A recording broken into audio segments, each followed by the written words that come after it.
Respectable teachers and their students, Assalamu alaikum. Today the topic of my speech is Quaid-e-Azam Muhammad Ali Jinnah.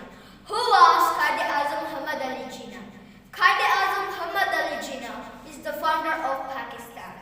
He was born in Karachi on 25th December 1876. His father was a rich merchant. He sent him to England for higher education. There, he became a barrister. He demanded a free country for the Muslims, but Hindus and British laughed at his demand.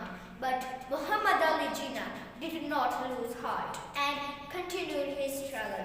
Due to his struggle, Pakistan came into being on 14 August 1947. He died on 11 September 1948. He is also called Father of the Nation. May his soul rest in peace.